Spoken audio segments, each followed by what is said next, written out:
Good morning बेटा। मैं जय कुमार प्रजापति। आपको इंटर कक्षा 11 का आज कुछ नया टॉपिक है, जरा इसको विशेष कर ध्यान दीजिएगा। नया टॉपिक आप लोग ट्रिग्नोमेट्री में इसमें सॉल्यूशन सॉल्व कर रहे हैं ना, लेकिन आज जो है त्रिकोणमितीय समीकरणों के व्यापक हल, मतलब कह सकते हैं त्रिकोणमिति के व्यापक जो थीटा का व्यापक मान होता है उसकी वैल्यू सॉल्व करने के लिए कुछ इक्वेशन का ध्यान देंगे। जैसे हम जानते हैं, क्या जानते हैं,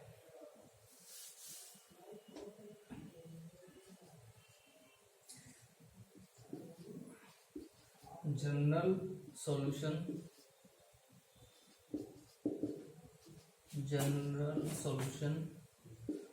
ऑफ ए मैट्रिक्स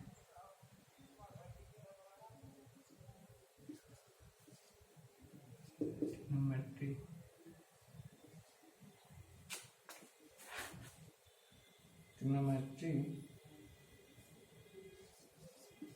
equation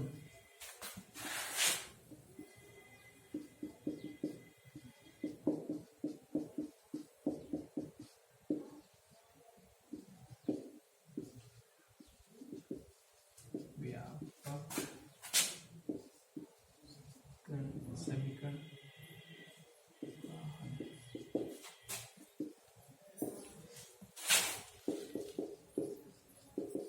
आपका टॉपिक है general solution of a trigonometrical equation, त्रिकोणमिति की थीटा के व्यापक समीकरण। त्रिकोणमिति की थीटा के व्यापक समीकरण आप लोग सॉल्व किए हैं। इसमें बहुत सारे सूत्र होते हैं और उन सूत्रों को मैं बता चुका हूँ, सॉल्यूशन भी लगवा चुका हूँ क्वेश्चनों का, लेकिन इसमें लास्ट में आप त्रिकोणमिति की थीटा के व्यापक सूत्र ज्ञात करते हैं, ठीक है ना। तो उसमें कुछ सॉल्यूशन हल करने के बाद आपको कुछ मान की गणना करने के लिए sine theta equal to sine zero, पहला सूत्र, जब sine theta equal to zero तो क्या सूत्र लगता है, क्या लगाएंगे तब, थीटा इक्वल टू तब लगाएंगे एन पाई, क्या लगाएंगे एन पाई, ओके।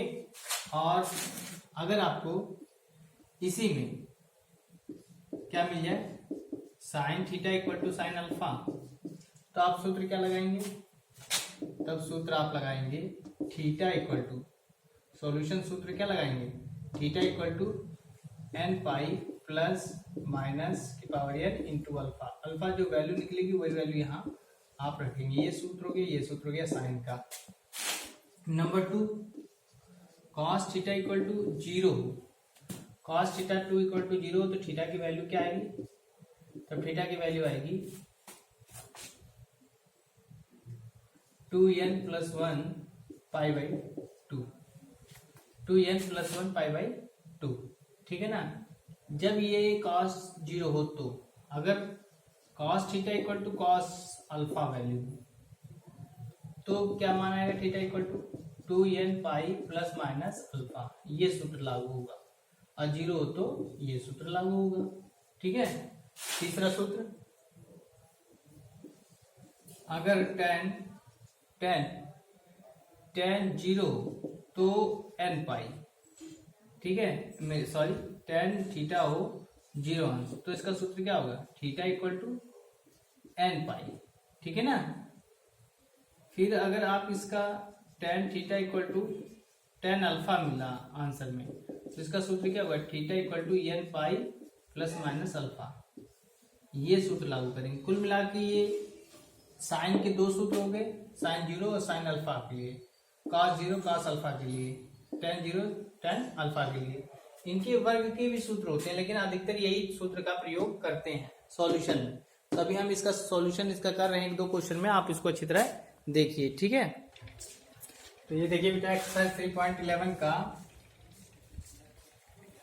ये कुछ क्वेश्चन है, मैं आपको बता रहा हूँ। जैसे क्वेश्चन नंबर 1 का पहला दूसरा तीसरा, क्वेश्चन नंबर 2 का पहला दूसरा, क्वेश्चन नंबर 3 का एक क्वेश्चन है। इसी प्रकार सारे क्वेश्चन लगेंगे इसके 4 5 7 10 क्वेश्चन तक, ठीक है। उसके बाद सॉल्यूशन को सॉल्व करेंगे तब लगेंगे।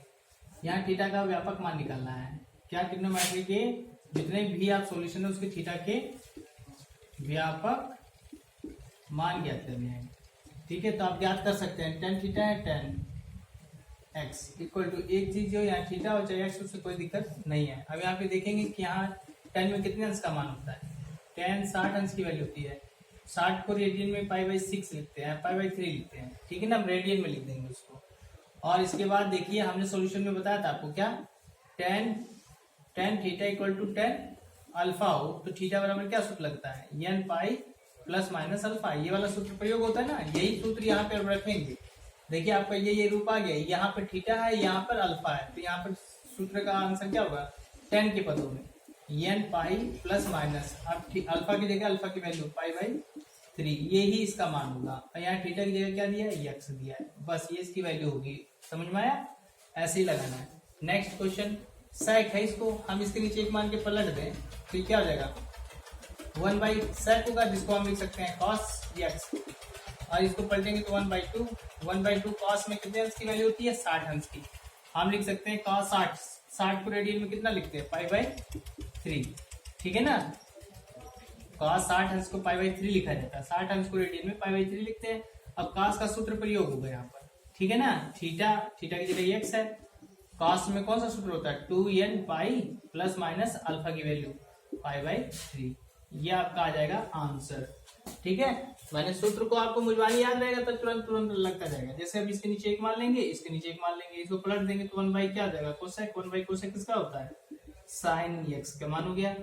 इसको पलटेंगे तो -1/2, -1/2 किसका मान होता है, हम जानते हैं कि 180 तक तो पॉजिटिव होता है, माइनस तो थर्ड क्वाड्रेंट में होगा, मतलब तीसरे चतुर्थांश में होगा, तो 180 में कितना जोड़े कि यहाँ पर 1/2 हो जाए, 30 अंश, 180 में 30 जोड़ेंगे तो कितना आ जाएगा, 210, मतलब साइन 210 अंश। इसको रेडियन में बदल दीजिए, रेडियन में नहीं आ रहा है निकाल रहे हैं तो आप निकाल लीजिए रेडियन में, π/180, 0 0 कट गया, 3 7 21, 3 6 18, हम कह सकते हैं कि x इक्वल टू क्या हो जाएगा, 7 π/6, तो साइन का सूत्र लगाएंगे, साइन का सूत्र क्या होता है, x equal to n pi plus minus की पावर n 7 π/6, ये इसका आंसर होगा, ठीक है ना, ये इसका आंसर होगा। नेक्स्ट क्वेश्चन यहाँ पे देखिए, tan थीटा इक्वल टू ये है, इक्वल टू 0, तो ये इसको पक्षांतर करेंगे तो 3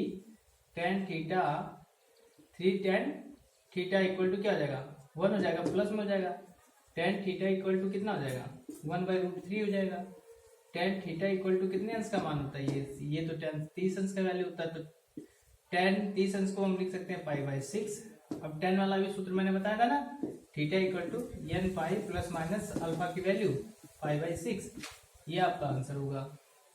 इसी प्रकार यहाँ पे भी पक्षांतर करेंगे, sine theta equal to 1, sine theta equal to 1/√2, sine theta equal to ये कितने अंश का मान है, साइन 45 अंश का, साइन 45 को पाई क्या लिखते हैं, 4, साइन थीटा की वैल्यू क्या होती है, n फार्मूले में रख देंगे, n pi plus minus power क्या n इंटू अल्फा, π/4, अल्फा का मान यहाँ रख देंगे, ये आपका आंसर होगा। tan थीटा इक्वल टू -1 होता है, तो भाई tan थीटा और -1 कब होता है, आप जानते हैं 90 से अधिक होता है तो माइनस हो सकता है ना, तो आपका ये मान होगा 135, किसका होगा,